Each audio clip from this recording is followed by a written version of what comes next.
to use old-school policing techniques to... Sitting behind computer screens to steal from victims, and the inability to crack encrypted devices and messages is proving to be a stumbling block for investigations. Instead, officers could return to tactics like going undercover and using informants. Joining us now, the former flying squad detective Peter Kirkham, who is sporting a flying squad tie. We had been wondering, 100 years.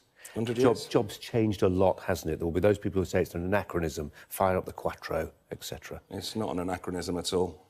Policing is all about doing the basics and doing the basics well and thoroughly.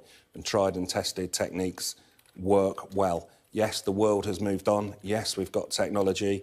Yes, I mean, even from my days, we've got DNA, we've got CCTV. So we've got other things we can rely on when it comes to investigating crimes, but you still need to do the basics. And at the end of the day, somebody has to crash the door in and nick them. The crimes are changing. I mean, you know, when we were teenagers, open your local newspaper, it felt like every other day a post office had been done over by some nasty criminals with balaclavas and shorn-off shotguns, etc. Between 2007 and 2017, robberies fell 30%. Yes. I know they're going back up a little bit now. Yeah, I was on the squad in the 90s, and it was actually during my time there. I can't take personal responsibility for it, but during the 5 or 6 years that I was around the flying squad in the early part of the 90s, it went from lots of armed robberies of banks and building societies and cash in transit to very few. Why? And because we got amongst them. Because the squad has had a reactive role. It took those crimes when they happened and investigated them reactively, but it also had a big proactive part as well, that it would identify the suspects, would get behind them and would take them out on the pavement when they came out doing the next robbery. They were taken out and stayed taken out. If the squad nicked you, you stayed nicked.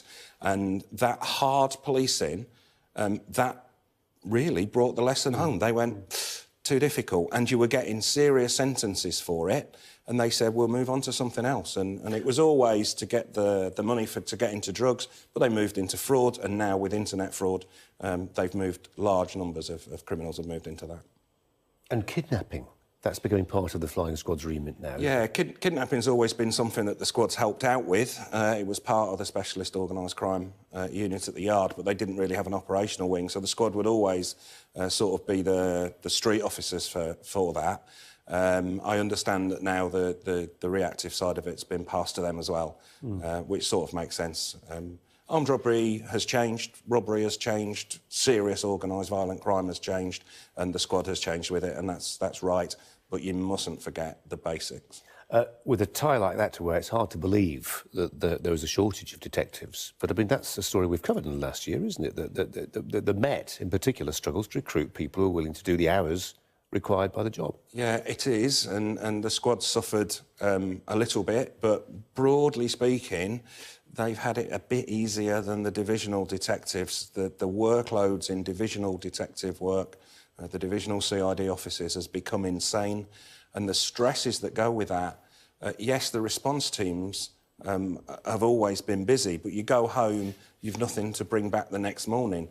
That has now changed as well, and they are realising that carrying a caseload, right, I've got to get that statement, I've got to get in touch with the victim, and then you come in and you don't get a chance to do it. That stress is cumulative, and it is really having a devastating effect, and it's all down to having too few officers to do too much work. And I don't think in our introduction we explained why Flying Squad. 15 seconds, why Flying Squad?